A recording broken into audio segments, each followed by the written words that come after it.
നമസ്കാരം, സഹ്യ ന്യൂസിലേക്ക് സ്വാഗതം. മലപ്പുറം ജില്ലയിൽ മാസ്ക് നിർബന്ധം. 5 വാർഡുകളിൽ തിയേറ്ററുകളും വിദ്യാഭ്യാസ സ്ഥാപനങ്ങളും അടച്ചിടണം. നിപ്പ രോഗബാധ സ്ഥിരീകരിച്ചതിനു പിന്നാലെ മലപ്പുറം ജില്ലയിൽ മാസ്ക് നിർബന്ധമാക്കി. കണ്ടെയ്ൻമെന്റ് സോണുകളിൽ കർശന നിയന്ത്രണം ഏർപ്പെടുത്തി. തിരുവാലി പഞ്ചായത്തിലെ 4, 5, 6, 7 വാർഡുകളിലും മമ്പാട്ടെ 7-ാം വാർഡിലും നിയന്ത്രണങ്ങൾ നിലവിൽ വന്നു. പൊതുജനങ്ങൾ കൂട്ടം കൂടാൻ പാടില്ല, തിയേറ്ററുകൾ അടച്ചിടണം, സ്കൂളുകൾ, കോളേജുകൾ, അങ്കണവാടികൾ അടക്കം പ്രവർത്തിക്കരുതെന്നാണ് നിർദ്ദേശം. പ്രദേശത്തെ വ്യാപാര സ്ഥാപനങ്ങൾ രാവിലെ 10 മണി മുതൽ വൈകിട്ട് 7 മണി വരെ മാത്രമേ പ്രവർത്തിപ്പിക്കാവൂ എന്നും ജില്ലാ കളക്ടർ അറിയിച്ചു. വണ്ടൂർ നടുവത്ത് 24 വയസ്സുകാരൻ മരിച്ചത് നിപ്പ ബാധിച്ചാണെന്ന് സ്ഥിരീകരിച്ചതിന് പിന്നാലെയാണ് നിയന്ത്രണങ്ങൾ ഏർപ്പെടുത്തിയത്. നിയന്ത്രണം പ്രഖ്യാപിച്ച മേഖലകളിൽ നബിദിന ഘോഷയാത്രകൾ മാറ്റിവെക്കണമെന്ന് കളക്ടർ അഭ്യർത്ഥിച്ചിരുന്നു.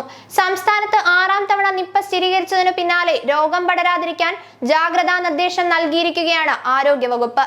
വവ്വാലുകളുമായി സമ്പർക്കത്തിൽ വരാനിടയുള്ള ഒരു കാര്യങ്ങളും പാടില്ലെന്നാണ് മുന്നറിയിപ്പ്. സംശയിക്കപ്പെടുന്ന രോഗലക്ഷണങ്ങളുമായി ചികിത്സ തേടുന്ന എല്ലാവരെയും ഐസൊലേഷൻ വാർഡിൽ പ്രവേശിപ്പിക്കണമെന്നാണ് ആശുപത്രികൾക്ക് നൽകിയിരിക്കുന്ന നിർദ്ദേശം.